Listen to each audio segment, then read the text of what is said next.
안녕하세요. 하와이에서 책 읽어주는 여자 하책녀입니다. 오늘 소개할 책은 어쩌면 끝이 정해진 이야기라 해도입니다. 지은이는 루스 피츠모리스이며 옮긴 이는 변용란입니다. 발행은 한국경제신문입니다.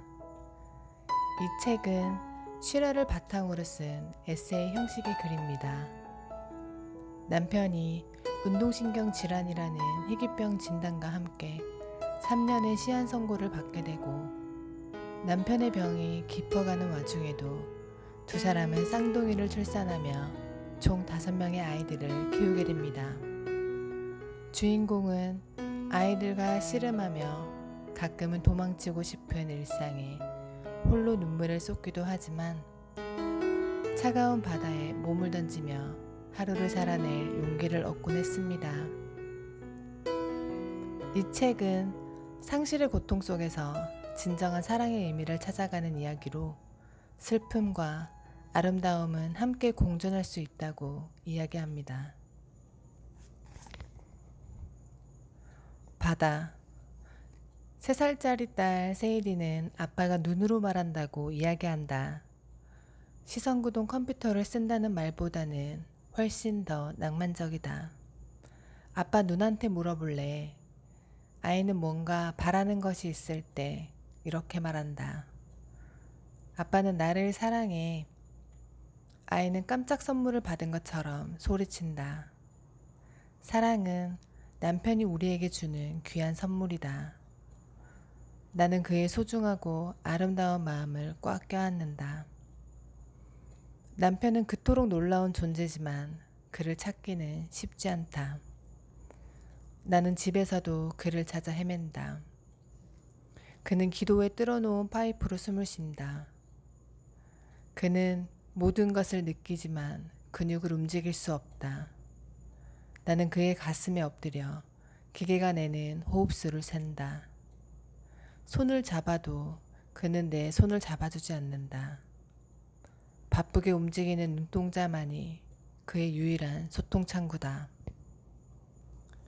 그러나 그를 찾기를 멈추지 않을 것이다. 내 영혼이 그러기를 바라고 그의 영혼도 바라기 때문이다.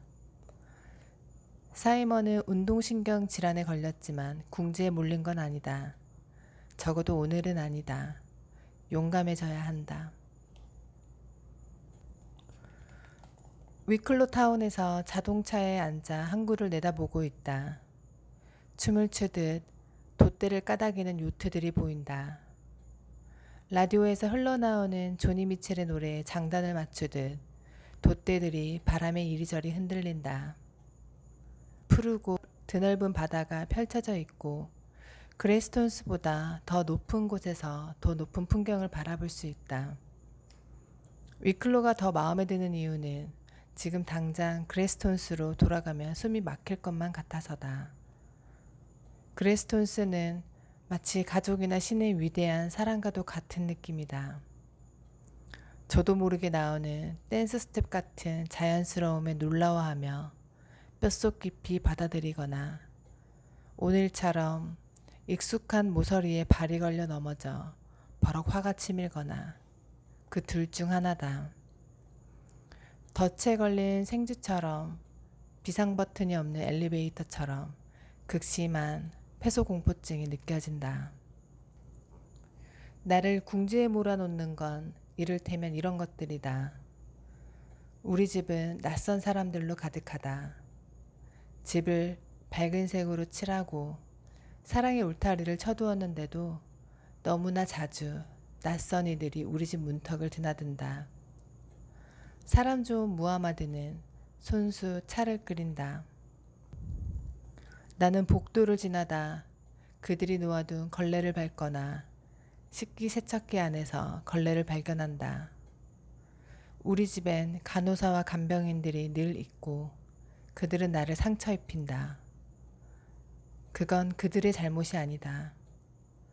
어떤 이들은 한동안 머물지만 대부분은 스쳐 지나간다. 더러는 좀 더 오래 머무는 이들도 있다. 그들을 좋아하게 되더라도 어쨌거나 그들은 시간이 지나면 내 가슴을 찢어놓고 떠나버린다. 그건 누구의 잘못도 아니다. 이건 중개업체의 문제다. 어떤 이들은 아주 진한 향수를 뿌리고 온다. 그들의 강한 향수 냄새는 여태 존재하지도 몰랐던 나의 후각적인 감정을 공격한다. 나는 그들에게 비이성적인 증오심을 느낀다. 우리 집을 그들의 채취로 채우기 때문이다. 그런 사람들 대부분은 담배를 피우지만 오히려 담배 냄새는 거슬리지 않는다.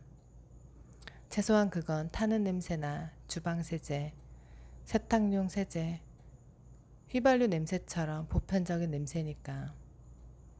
우리 집을 병원처럼 만들려는 이들도 많은데 그러면 나는 순간 호랑이가 되어 뾰족한 이를 드러낸다.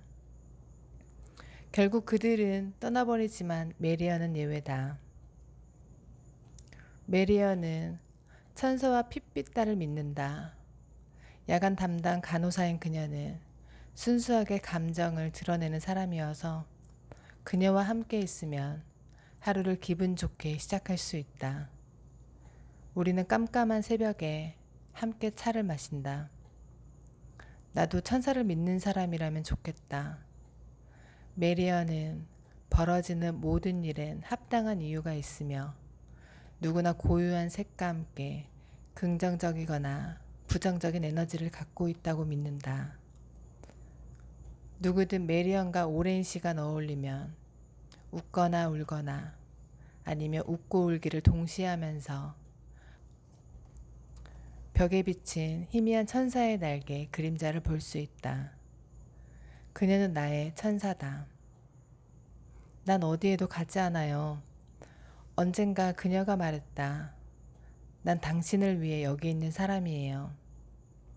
그녀의 눈을 들여다보며 그 말을 믿는다. 어젯밤엔 핏빛달이 떴고 바다는 아직까지도 요동치고 있다. 나의 영혼도 요동친다. 메리어는 월식이 일어나는 동안 보름달에 붉은 기운이 돌 터이니 조심하라고 한다. 핏빛달은 달을 숭배하는 사람들과 공상가들 그리고 메리언에게나 의미가 있다. 그들에게 밤하늘은 강렬한 감정과 낭만의 영역이다. 우리 인간은 80%가 물로 되어 있기 때문에 달의 조수의 영향을 받는다고 그녀는 설명한다. 그러면 나는 이렇게 말한다. 그래서 제가 바다로 뛰어드는 거예요. 나는 집을 찾고 가정을 꾸리고 5 아이들에게 집이 되어주려고 노력하는 중이다. 가끔은 성공하지만 가끔은 실패한다. 어떤 이들은 사소한 것들이 차이를 만든다는 걸 안다. 종이 위에서 잘 미끄러지며 완벽하게 글씨를 써내는 좋은 펜 한 자루, 특별한 잔에 담긴 뜨거운 커피 한 모금, 영혼이 아슬아슬한 모서리에 놓여 있을 때는 이런 것들이 아주 중요하다. 이승에서 허점 투성이인 당신을 채우는 건 결국 그런 사소한 것들이다. 사이먼을 찾으려는 나의 노력은 고독한 경주다. 위대한 사랑은 나를 바다로 데려갔고 나는 용감해지려고 노력 중이다. 영혼을 구제할 필요가 있을지도 모를 상황에선 그게 중요하다. 우리는 많은 것들을 잃었다. 그러나 가끔 나는 남편을 찾아낸다. 그의 부드러운 관자놀이에 닿은 입술에서 접힌 팔꿈치 안쪽 아늑한 공간에서 어떤 것들은 잃어버렸다가 다시 찾기도 한다. 그에게 이메일로 사랑의 언어를 보내면 그는 이메일로 답장을 한다. 미친 달이 일으킨 엄청난 해일. 컴퓨터 스크린과 스크린을 통해 마침내 우리는 서로의 손을 잡고 있다. 손을 맞잡은 2 사람의 영혼. 그것은 놀랍고도 익숙한 춤이다. 위대한 사랑은 용감한 사람들을 위해 존재한다. 비밀을 고백해야겠다. 여긴 내 해변이다. 그냥 하는 말이 아니라 실제로 내 소유다. 어느 날 꽃 자주색 자전거를 타고 나타난 할머니가 그렇게 말했다. 친구들과 나는 수영 모자를 쓰고 서 있었다. 레이디스 코브에 서 있는 세 여인. 햇빛 찬란한 4월의 어느 날 그레이스톤스에서 바다로 이어지는 계단 위에 우리는 약간 새파래져서 서 있었다.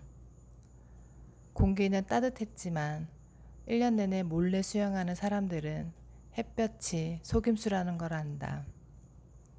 이 무렵 바다는 얼어붙을 듯 차갑다. 크리스마스 때보다도 더 춥다. 우리는 용감해지려고 노력 중이었다. 그런데 자전거를 타고 온 그 할머니가 한 발에 땅을 디디고 수다를 털 태세를 갖추며 말했다. 여긴 대게 해변이구려. 우리는 수다를 떨고 싶지 않았다. 어서 바다로 뛰어들고 싶었지만 할머니는 좀처럼 떠날 기미를 보이지 않았다. 외로운 할머니는 그저 이야기를 나누고 싶을 뿐이었다. 언젠가는 나도 저런 할머니가 되고 싶다고 생각한다. 꽃자주색 자전거를 타고 바람에 머리칼을 흩날리며 마음 내키는 대로 아무데나 멈춰서서 수다를 떨 수 있는 그녀처럼 여유롭게 느낄. 어떤 할머니들은 그렇게 위대하다. 그 할머니처럼 늙기를 열망하는 이유는 이 해변이 그녀의 소유가 아니기 때문이다. 여긴 내 해변이다. 바닷가에서 돌을 줍는다. 가장 좋아하는 돌은 구멍이 촘촘히 난 회색 돌이다. 구멍은 바다가 만든 것이다. 각각의 구멍은 모두 다르고 아름답다. 돌을 주머니에 놓고 달그락거리며 돌아와 창틀의 돌들을 나란히 올려놓는다. 내 수영 친구에겐 같이 있기만 해도 마음이 치유되는 차분한 성품의 사촌이 한 사람이 있다. 한여름 햇살이 쏟아지는 정원에서 그녀와 차 한잔을 하며 내가 차분한 사람이 아니라는 걸 깨닫는다. 그녀의 평온함이 부럽다. 우리는 행복하고 배부른 고민이지만 아마도 모두의 고민일 문제에 대해 이야기했다. 바로 어디서 살 것인가 하는 문제다. 가족의 중심엔 사랑이 있지만 그 사랑을 대체 어디에 뿌리 내려야 할까? 한적한 시골이나 출퇴근 가능한 거리의 소도시에서 큰 집을 장만해서 살아야 할까? 아니면 아는 사람도 많고 복잡한 대도시에서 작은 집에 만족하며 살아야 할까? 동족을 찾아보세요. 차분한 그녀가 전곡을 찌른다. 마음에 맞는 사람들을 찾는 것이 어떤 집에 사는가 보다 중요하다. 먼저 그들을 찾고 나서 모든 결정을 시작해야 한다. 그녀의 말에 믿음이 간다. 해변은 내 종족이고 내 것이다. 아이들이 해변에서 젖은 신을 신고 젖은 바위에서 미끄럼을 탄다. 아이들은 삶의 구원을 찾아 바다로 뛰어드는 엄마에게 환호를 보낸다. 그렇다. 이곳은 내 해변이고 바다는 나를 구원한다.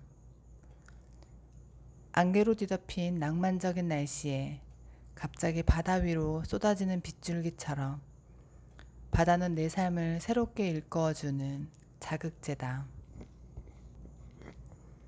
간혹 눈물을 흘려줘야 되는 날이 있다. 차를 주차하고 잠시 앉아 있는데 갑자기 몸과 마음이 무너져 내려 당황스럽다. 얼굴이 잔뜩 일그러진 그 순간 하필 누군가 옆을 지나간다. 난 재빨리 고개를 돌린다. 부끄럽다. 매일같이 아이들을 등하교시키는 반복적이고 안전한 일상에서 불현듯 찾아오는 고통을 남들에게 들키는 이 두려움. 그런 날이면 우리 집이 낯선 사람들에게 점령되어 난장판이 되어버렸다는 느낌을 떨쳐버릴 수가 없다. 남편과 내가 우리 가족이 잃어버린 모든 것을 되돌려달라고 울부짖는다. 차에서 내려 빗속으로 뛰쳐나가고 싶다. 밖으로 나가 빗속을 걸어 바다로, 해변으로 이어지는 계단을 내려가고 싶다. 그냥 바닷물로 걸어 들어가 겨울 외투를 입은 채로 버둥거리다가 영영 물 위로 떠오르고 싶지도 않다. 집에서 코를 골며 잠이 든 5 아이들을 간신히 생각해낸다. 아름다운 내 아이들. 10살인 잭은 아직도 뺨이 벨벳처럼 부드럽다. 8살 레이프는 아빠를 꼭 빼닮았다. 7살인 아드는 제멋대로 돌아가는 소용돌이 같은 아이다. 4살짜리 쌍둥이들은 무엇 하나 정해진 것이 없이 변화무쌍하다. 매일 나는 헌터의 초록빛 눈동자에 놀라고 세이디의 곱슬머리에 뺨을 스칠 때마다 신에게 가까이 다가가는 것을 느낀다. 하루는 사람들이 우리 해변을 차지해버렸다. 여행자들이 몰려와 옷을 입은 채로 바다에 뛰어들려고 했다. 나는 경악의 눈초리로 큼지막한 겨울 외투를 입은 여인을 바라보다가 얼마 전 바닷물로 뛰어들고 싶었던 나를 떠올렸다. 그러나 그들은 주머니에 돌덩이를 채워 넣었던 버지니아 울프처럼 비극적인 분위기가 아니었다. 그들은 환호성을 지르며 깔깔댔다. 저 사람들 취했나 봐. 내가 수영 친구에게 중얼거렸다. 아니, 그냥 미국인들일 거야. 친구가 말했고 우린 웃음을 터뜨렸다. 사람들은 YMCA 행사 때 파는 웃는 얼굴이 그려진 도넛처럼 행복한 얼굴로 줄지어 섰다. 세례식인가? 두툼한 겨울 외투를 입은 미국 여인을 바라보며 나는 그녀가 바닷속에서 해초와 뒤엉키는 모습을 상상했다. 그들은 승리감에 도취된 듯 양말을 들어올리고 해변으로 달려가더니 세례 요한처럼 바다에 뛰어들었다. 그러나 또 다른 날 나는 바닷가에 서서 눈물을 흘렸다. 바닷물에 잠긴 맨 마지막 계단에 발을 담근 채 빨간색 매니큐어를 칠한 발가락을 꼼지락거리며 흐느껴 울었다. 바다 수영을 함께하는 친구가 나를 안아주었다. 바다는 거칠었지만 계단을 다시 올라왔을 때 내 영혼은 차분히 가라앉고 기운을 되찾았다. 메리언, 메리언, 메리언. 우리 몸의 80%가 수분일지 몰라도 내 감정은 바다의 일렁인 만큼이나 신비로운 것 같아요. 내가 확실히 아는 건 이곳은 결코 떠나지 못할 것이라는 사실뿐이다. 해변은 내 종족이고 바다는 나를 구원한다. 우리는 모두 해변으로 모인다. 상실을 겪은 사람, 행복한 사람, 외로운 사람, 젊은 사람, 꽃자주색 자전거를 탄 할머니, 반짝거리는 파란색 구두를 신고 웨딩 사진을 찍는 신부, 푸들, 비숑, 퍼갈리에를 데리고 산책이나 사색을 하러 나온 수많은 사람들. 매일 아침 이어폰에서 흘러나오는 음악에 맞춰 걸으며 해변의 유리를 줍는 여자. 담배를 피우려고 모여든 사람들. 아장아장 파도를 쫓아 걸으며 까르르 웃는 아기들. 개들이 짖는다. 남자들은 낚시를 한다. 우리 몇 명은 수영을 한다. 여름엔 10대들이 높은 바위에 올라 비명을 지르며 차가운 바다로 다이빙을 한다. 가을엔 주름살이 잡힌 어른들이 자기 페이스에 맞춰 유유히 평양을 한다. 하지만 1년 중 대부분은 오직 나뿐이다. 이곳은 나 홀로 독점하는 내 해변이다. 그러니 당신도 와서 나와 함께 즐겨보길. 한번 바다로 뛰어들어 보길. 용감해지길. 그러나 이곳이 내 해변임을 기억해 주길. 그냥 하는 말이 아니라 실제로 내 것이므로.